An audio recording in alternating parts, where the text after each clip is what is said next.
Okay, so for this video, I'm going to do a simple guide on how to install mats and mods so that you can use mats and mods to diagnose memory corruption and symptoms consistent with memory corruption on select Nvidia GPUs. In particular, I know that mats and mods works for GTX 900 series cards, GTX 1000 series cards, and RTX 2000 series cards. I can tell you that mats and mods does not work on AMD cards, and it also does not work on the 3090 I have on my shelf. And I'd imagine that it also does not work on very, very old Nvidia GPUs. I don't know how old it has to be for it to not function. But anyways, so okay, if you have a card with memory corruption for, let's say, RTX 2000 series cards, when you boot to Windows and install the drivers, it should start artifacting basically right away. And for GTX 1000 series cards, the card will take about a minute to post, and when it does, the monitor will be blank, but the backlight will be on. That's how you know you have something consistent with memory corruption. The other way to tell is that if you go to, let's say, Device Manager, you won't see it in this particular case because my computer actually works, but if you go to Display Adapters, you'll see your graphics card. It will have like a warning symbol, and when you go to Properties, it'll say, error 43, the drivers were not able to start. This is again another sign of memory corruption, though if you have error 43, you could have something wrong with, let's say, the BIOS or its subsystem. Anyways, so in order to install mats and mods, you need 3 files.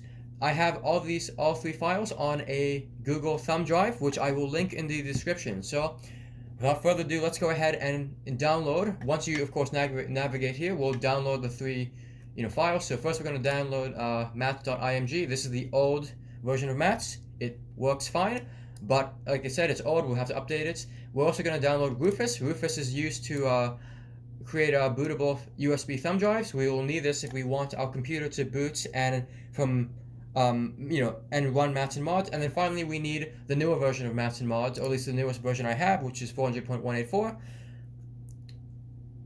so that we can update mats and mods to, well, it'll be a little easier to read. It's just nicer overall, but it's not actually necessary. So the download will hopefully start in a moment when Google has finished zipping the drive. Okay, so we'll download all 3. 1, 2, and 3. Okay, so that's all downloaded. Now we have mats.img and rufus.313.exe, like I said. So first we want to extract this. Okay, now that's extracted. Let's actually extract properly the contents of 400.184. Now we can delete this. Okay, so you should have all these 3 files and exactly the naming that you see ahead of you. So the first step is, okay, there's 3 parts to this installation. The first step is to install the older version of mats onto a USB thumb drive. The thumb drive, I recommend 2 gigabytes or more, as a thumb drive. You could probably get away with 1 gigabyte, but you should know that in order to get away with it, you probably need a thumb drive that is exactly 1 gigabyte and not just a billion bytes. Anyway, so let's start Rufus. So the first thing we want to do is create a bootable thumb drive using the old installation of mats and mods. Of course, select your thumb drive, which in my case is automatically selected. If you have, let's say, a USB hard drive, you need to click this button here so that the USB hard drive will appear on the devices, but that's not what I'm using. So then we need to select our mats.img. And I should note that when you install mats mods onto your thumb drive, it'll delete everything on the thumb drive. So, if you have anything important there, make sure you save it. So we're going to go ahead and start the installation. Okay, as you can see, the warning message to, wipe the drive. So it's deleting partitions and it's writing the image onto our thumb drive. Okay, so now it's installed. Now we need to, the next thing we want to do is we want to update it to 400.184. So we're going to copy mats and mods inside our 400.184 folder. We're going to go to our thumb drive, by the way, and then we're going to go to mods, 367.38.1, and we're just going to paste those 2 folders. It should ask you to replace 2 files. Say yes to both. Okay. So now we want to configure, okay, that's the second step done. Now we want to configure it so that it powers itself automatically when it either succeeds or fails a memory test. So we're going to go to Tiny and we're going to go to Commands and we're going to open this with Notepad. So we're going to go to the bottom. We're going to find these 2 statements, echo -ne, single quotation marks, 007 slash, so not slash, quotation, single quotation marks again. So we're gonna go under it and we're gonna write power off like such, and we're gonna do this again, but for the other one, the other statement at the bottom. Okay, so now we have Matt's mods configured. It should be usable, but I should note that if you, by default, Matt's mods takes, it only tests 20 megabytes. If you're not happy with this, you need to change this file, and particularly, I should note that before you change the file, it has to be changed with either, let's say I think Nano in Linux, or I think you can use Vim as well, but you cannot use Notepad in Windows or even probably WordPad. I'm not too sure about the WordPad part. But anyways, like I was saying, you have to open it with whatever your text editing program you have in Linux, and you need to change this 20 over here at the bottom to however many megabytes you want to test. You should note that testing more than 20 megabytes is a waste of time for the vast majority of cards that have symptoms with, consistent with memory corruption. Anyways, now that it's installed correctly and ready to use, we're going to eject the thumb drive and we're going to run it on a GTX 1080 I have that has symptoms consistent with memory corruption. Okay, so in front of us we have a GTX 1080 Mini with signs of memory corruption. So at the moment we're not actually ready to run Matt and diagnose this card and see which memory bank reads as faulty. We have to first configure our motherboard to boot off of the USB. So if you don't know, actually, so what we're going to do is we're going to take the actual card off, and then we're going to hook up the HDMI monitor to the integrated graphics of our motherboard. I'm assuming that you have integrated graphics. If not, you'll have to find a spare graphics card to boot off of. So we're going to take the card off and we're going to boot the computer, again, just with an actually working, GPU or integrated graphics. So without much ado, okay, so the motherboard is on. If we look at the monitor, soon the BIOS splash screen will appear.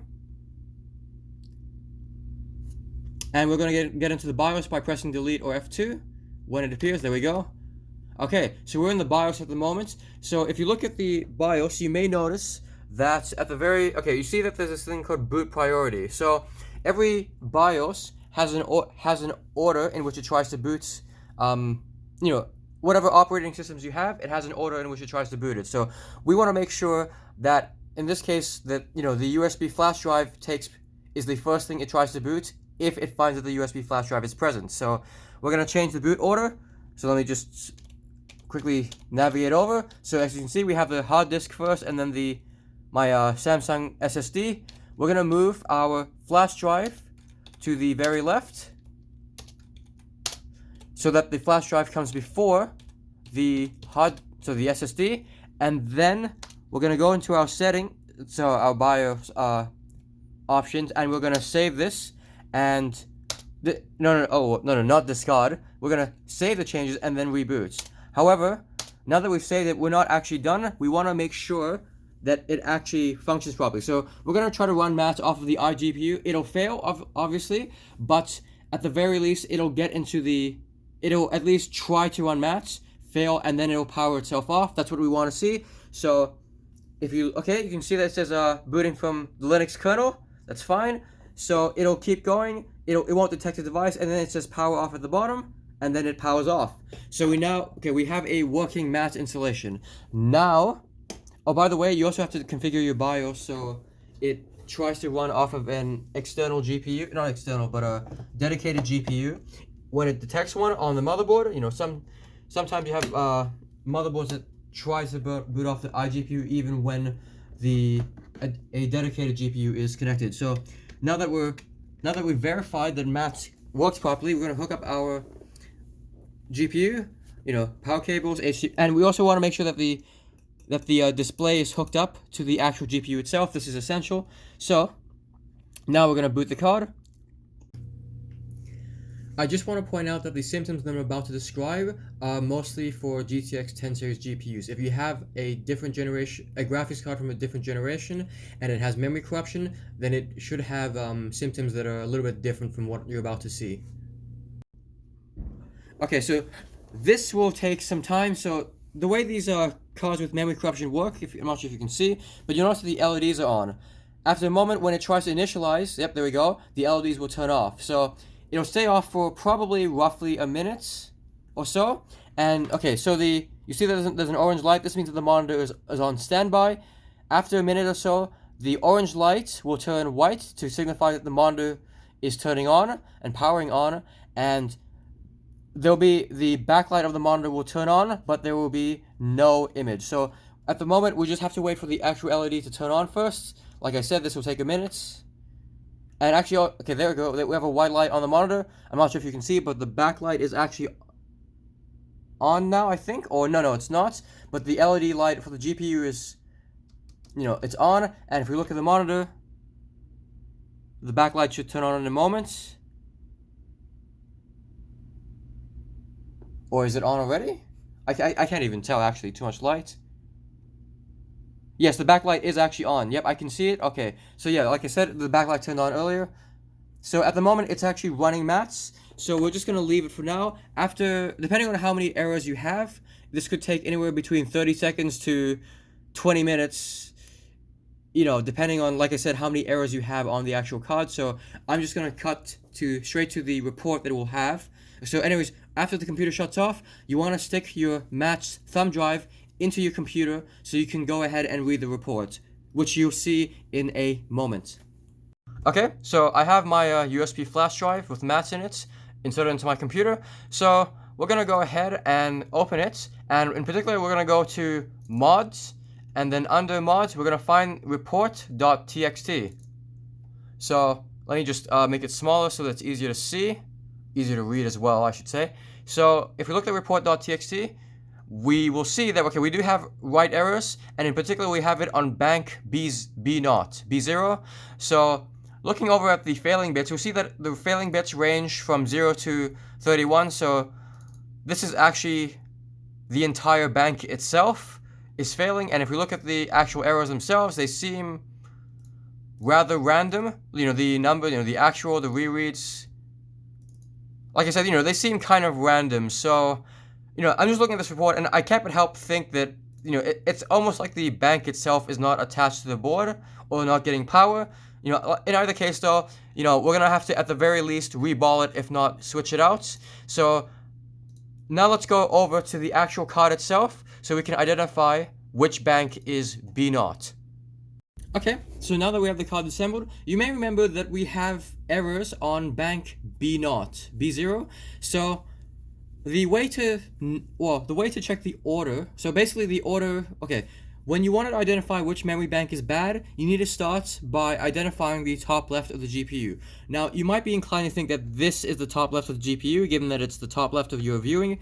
It is the top left from your view. However, in this case, what Zotac has done is they've actually rotated the GPU 90 degrees clockwise. So we need to rotate the card 90 degrees counterclockwise. So, okay, actually, this will be, here we go. So actually, let's take off this plastic cover that Zotac and PNY like to use. Anyways, okay, so now that it's off, so the top left of the GPU can be identified by usually an arrow. Okay, so once you've found the top left and you have the, text in the proper orientation, go to the bottom right and then count counterclockwise in the following order: A1, A0, B1, B0, C1, C0, D1, D0. So, okay, so since this card only has 8 memory banks, we only have to count through D0. However, just to be clear, in case you have, let's say, a 1080 Ti where it's maybe a little more, maybe it's not as obvious what to do. So in this case, okay, so we start with the top left corner, which in this case is actually in the top left. So again, the order, starting from the bottom right, going counterclockwise, is A1, A0, B1, B0, C1, C0, D1, D0, E1, E0, F1, F0. So you do actually count when you, on a 1080 Ti, even with missing memory banks, you do actually count the missing memory bank, even though it's not installed and it will never generate any actual errors. But anyways, so getting back to our Zotac GTX 1080 Mini.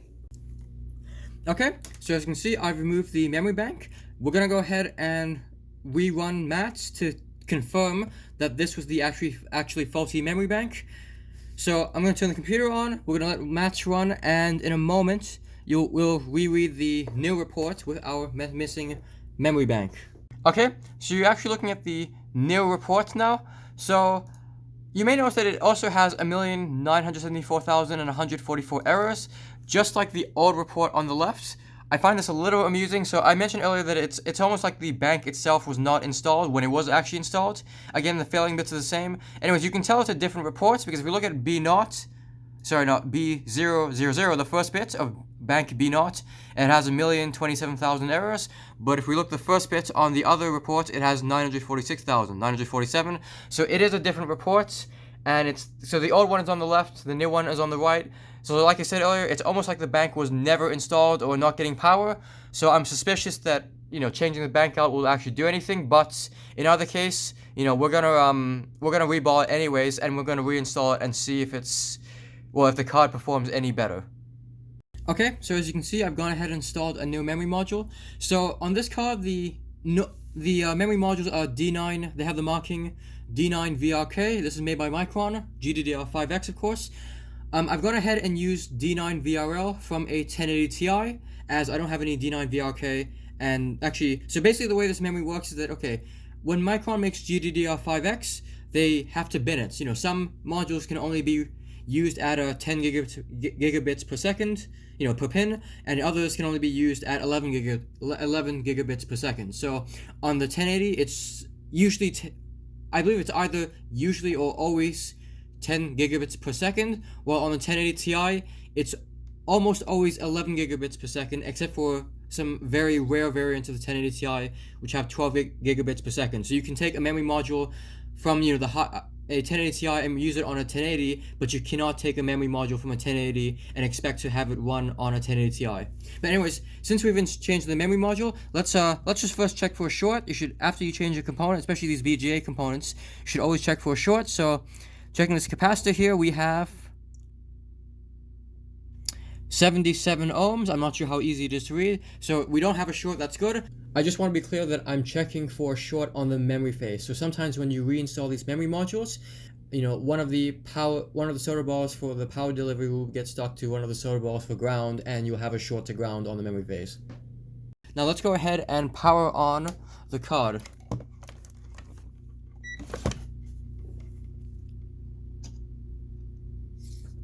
Okay, so the computer's booted, and if we look at the screen, there we go. Okay, so at the moment it's about to start a memory test. After you change a memory module, you always want to try doing a memory test. You can't just trust it because you have an image that everything's perfectly good. You have to actually see it yourself. So in this case, as you can see, it's running maths again.